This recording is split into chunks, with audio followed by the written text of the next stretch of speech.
25 Nisan sabahı Mali'de devlet otoritesini sarsan ve ülkedeki kontrol durumunu değiştiren bir kırılma yaşandı. El-Kaide bağlantılı Cemaat Nusratul İslam vel Müslimin ve Tuareg ayrılıkçılarından oluşan Azavat Kurtuluş Cephesi ortak bir taarruz başlattı. Saldırılar başkent Bamako'dan 1500 kilometre kuzeydeki Kidel'e kadar eş zamanlı olarak gerçekleşti. Bamako'ya 15 kilometre uzaklıktaki Mali lideri Assimi Goïta'nın evinin de bulunduğu Kati askeri üssü hedef alındı. En büyük şoksa Cinim'in bomba yüklü bir araçla Savunma Bakanı Sadio Kamara'nın evine saldırması ve bakanla ailesini öldürmesi oldu. Bu sarsıcı saldırıda istihbarat şefi de yaralandı. Mali ordusu üniforması giymiş militanlar Kati'ye sızarken uluslararası havalimanı çevresinde Rus paralı askerleriyle çatışmalar yaşandı. Bu durum Mali ordusunun en korunaklı olduğu düşünülen kurumlarının bile sızmalara karşı ne kadar kırılgan olduğunu gözler önüne serdi. Kuzeyde ise tablo hükümet adına hezimetle sonuçlandı. Tuaregler ilk saatlerde Kidel'deki kontrol noktalarını ve polis merkezini ele geçirdi. Cezayir'in arabuluculuğuyla Rus-Afrika Kolordusu ve Mali askerleri bölgeden çekildi. 2 Mayıs itibariyle Kidal, güvenli geçiş anlaşmasıyla şehri terk eden ordunun ardından tamamen FLA ve Cinim'in kontrolüne geçti. Bu arada FLA dediğimiz şey Azavat Kurtuluş Cephesi, Cinim ise El-Kaide bağlantılı örgüt.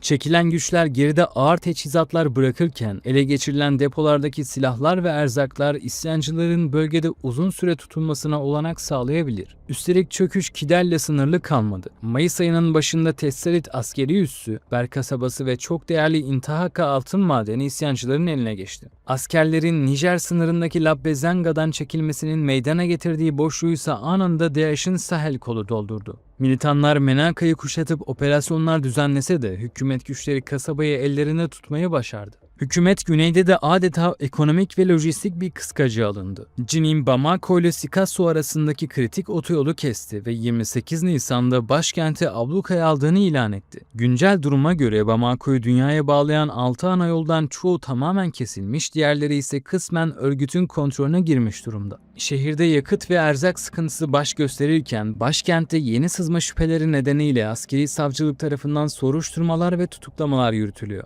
Rusya durumu toparlamak için Su-24 bombardıman uçakları ve Mi-24 helikopterleriyle Bamako ve Gao çevresinde hava desteği sağlamaya başladı. Ancak Rusların Kidal ve çevresinden çekilmesi bazı Malili kaynaklar tarafından ihanet olarak yorumlanırken Rus tarafı bu algıdan Batı'nın yürüttüğü psikolojik savaşı sorumlu tutuyor. Son durumu özetlersek 6 Mayıs itibarıyla Mali'deki kriz kuzeyin kaybedilmesi ve başkentin kuşatılması olarak iki ana cephede derinleşiyor. Kuzey cephesi tamamen düştü diyebiliriz. Bölgede kontrol tamamen el değiştirdi. Sağdaki hareketlilik yerini kuzeyde kazanımları pekiştirme ve güneyde ise başkent ablukasını sıkılaştırmaya bıraktı. Gelinen noktada örgütler kırsal alanları aşarak artık doğrudan devletin sembolik ve askeri kalbinde de baskı kurabiliyor. Mali, ordusunun sayısal gücüne rağmen zayıf lojistiği nedeniyle darbe almış durumda. İsyancılar şu an için doğrudan başkenti işgal edecek büyük bir yürüyüş başlatmasa da ekonomik ablukayla devleti zayıflatmaya devam ediyorlar. Öncelikle saldırıya geçen silahlı örgütleri tanıyalım. Mali'nin kuzeyinde sahayı hareketlendiren grup Azavat Kurtuluş Cephesi. Çoğunluğunu Tuareglerin oluşturduğu bu ayrılıkçılara göre verdikleri mücadele Bamako'daki merkezi yönetimin yıllardır dışladığı ve ezdiği kuzey halklarının meşru bağımsızlık savaşı.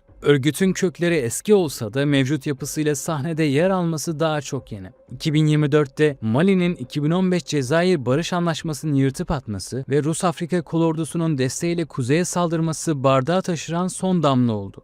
Dağınık haldeki 4 farklı Tuareg ve Arap ayrılıkçı grubu tek çatı altında birleşti. Başlarda klasik vurkaç eylemleri yaparken 2025'te Libya'daki Tuareg ağlarından gelen yoğun savaşçı ve silah desteğiyle toparlandılar. Ticari dronları helikopterlere karşı kullanacak kadar esneklik kazandılar. Tuaregler için sembolik önemi çok büyük olan Kidal'i ve çevresindeki stratejik noktaları ele geçirip Rus güçlerine güvenlik koridor anlaşmalarıyla bölgeden attılar. Sağdaki savaşçı sayıları tam olarak bilinmese de mobil olmalarıyla zorlu çöl şartlarına alışkın son derece hareketli ve gerilla savaşında uzman milislere sahipler. Daha çok sınır ötesi kaçakçılık, geleneksel göçebe ticareti, diaspora yardımları ve çatışmalarda ordudan ele geçirdikleri silahlarla ayakta kalıyorlar. Ya da bölgedeki geçmiş savaşlardan kalan silahları kullanıyorlar. Herkesin aklındaki o kritik soruya gelelim. Tüm Mali'yi ele geçirebilirler mi? Cevap hayır. Zaten böyle bir hedefleri de yok. Onların tek derdi ülkenin yaklaşık 1/3'ini kapsayan kuzey topraklarında özellik kazanmak.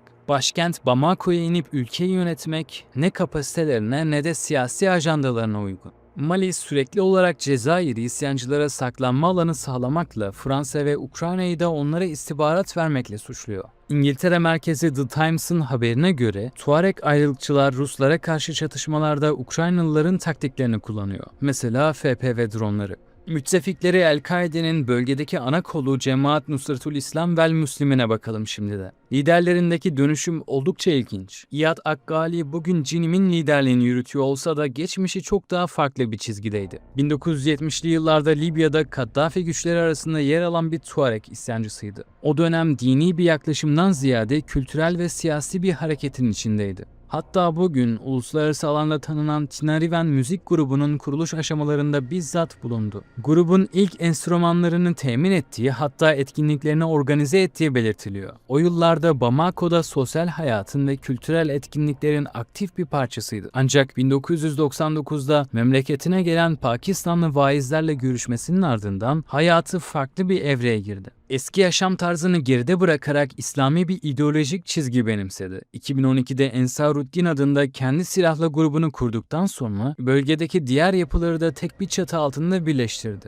İyad bugün 70'li yaşlarında ve binlerce savaşçıyı komuta ederek Sahel coğrafyasında yerel ve uluslararası güçlere karşı saldırılar düzenleyen aktörlerden biri. Cinim merkezi Mali olmak üzere Burkina Faso ile Nijer'de oldukça aktif. Hatta son dönemde Benin, Togo ve Fildişi sahili gibi okyanusa kıyısı olan ülkelere de sızmaya başladılar. Temel hedefleri batılı güçleri bölgeden atmak, kendi tabirleriyle kukla hükümetleri devirip şeriatı getirmek ve bölgede sınırları aşan bir İslam devleti kurmak. Bayraklarından dolayı DAEŞ gibi görünebilirler ama Hz. Muhammed'in mührü olan bu bayrağı farklı örgütlerde benimseyebiliyor. Aslında Mart 2017'de Mali'de faaliyet gösteren 4 veya 5 farklı grubun bir araya gelmesiyle kuruldu Cinim. Amaçları 2012 ve 2013'teki Tuareg isyanı ve Fransız müdahalesi sonrası dağılan grupları toparlayıp etnik ayrımları aşan daha geniş bir cephe kurmaktı. 2018'de yaklaşık 2000 civarında olan savaşçı sayısı 2024'te tahmini olarak 6000'e ulaştı. Yıllık 10 milyonlarca dolar üreten kayıt dışı ekonomi kurdular. Kurucu kadrosu kuzeydeki Tuaregler ve orta kesimdeki Fulanilerden oluşsa da bugün bünyesinde Araplar, Songaylar ve Bambaralar gibi pek çok farklı etnik grubu barındırıyor.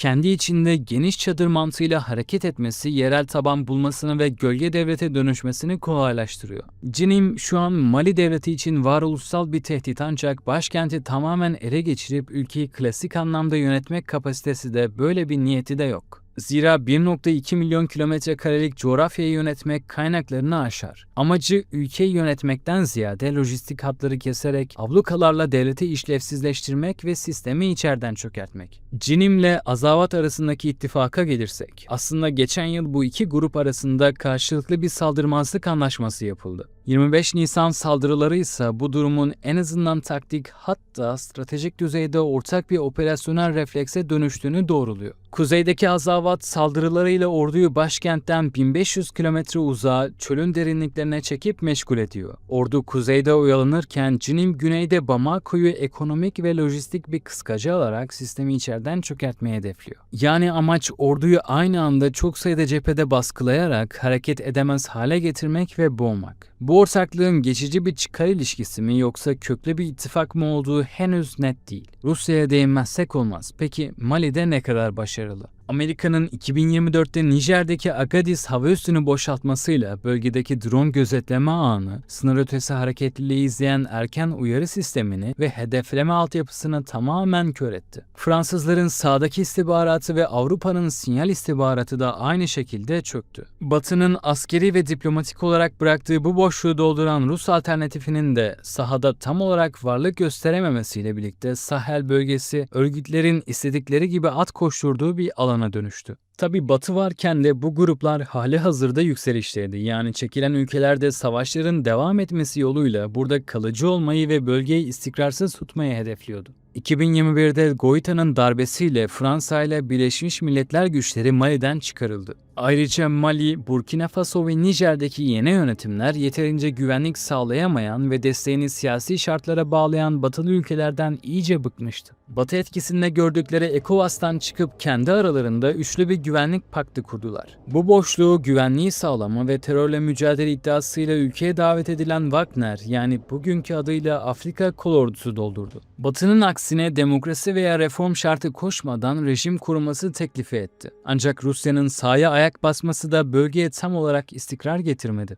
Rus güçleri ilk başlarda Mali yönetimine kısa vadeli askeri kazanımlar ve rejim güvenliği sunmuş olsa da örgütlerin bugüne kadar sağladığı ilerleyişler Rusların sürdürülebilir güvenlik kapasitesinin çok sınırlı kaldığını gösterdi. Örneğin Temmuz 2024'te Tinzavet'te yerel isyancılar ve silahlı gruplar 84 Rus paralı askerini ve 50 civarı Mali askerini öldürdü. Son yıllarda Mali'de Rus paralı askerlerinin karıştığı şiddet olayları %81, can kayıpları ise %65 oranında arttı. Nisan 2026'daki son saldırılar da Rusya'nın bu etkisizliğini iyice somutlaştırdı. Peki tüm bunların yanı sıra Türkiye'nin bölgeye yaklaşımı ne? Söz konusu saldırıların hemen ardından Mali'ye destek açıklayan ülkelerden biri Türkiye oldu. Bu hızlı refleksi aslında Ankara'nın Sahel bölgesinde uzun süredir yürüttüğü rasyonel politikanın net bir göstergesiydi. Türkiye, Mali ile egemenlik ve terörle mücadele zemininde pragmatik bir ortaklık yürütüyor ve ülkenin toprak bütünlüğünü savunuyor.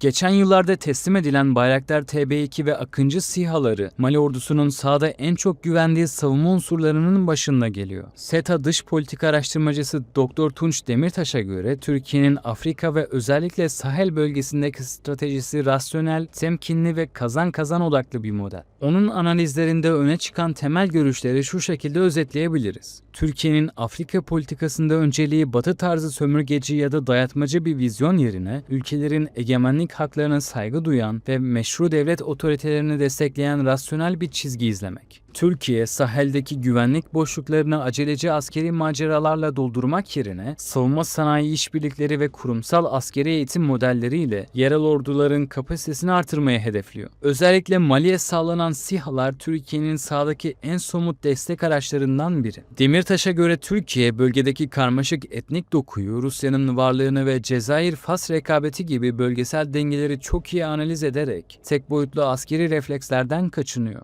Özetle yaklaşık 1,2 milyon kilometre karelik çok geniş bir coğrafyaya sahip Mali. Birkaç bin kişilik örgütlerin bu büyüklükte bir ülkenin tamamını kontrol etmesi şimdilik beklenmiyor. Cinim şu an ülkeyi tek başına yönetmekten ziyade devleti tamamen işlevsiz hale getirmeye odaklanıyor. Ellerindeki bu kapasiteye yolları kesmek, yakıt ve ticaret akışını durdurmak, askeri karargahları vurmak ve başkentin etrafında ağır bir psikolojik baskı oluşturmak için fazlasıyla yeterli. Orta Doğu'da yıllarca süren savaşların ve çatışmaların ardından bugün haritadaki fay hatları yer değiştirdi. Afrika'daki sahil bölgesi devlet dışı silahlı grupların devlet otoritesine doğrudan baş kaldırdığı ve haritayı yeniden çizmeye çalıştığı yeni merkeze dönüştü. Bölgede 2019'dan bu yana silahlı şiddet eylemlerinden ve isyanlardan kaynaklanan can kayıpları neredeyse 10 kat arttı. Bugün Sahel coğrafyası tek başına Afganistan, Irak ve Suriye'nin toplamından çok daha fazla kan dökülen bir yere dönüşmüş durumda. Özellikle Burkina Faso, Nijer ve Mali bu yıkıcı isyan dalgasının tam kalbinde yer alıyor.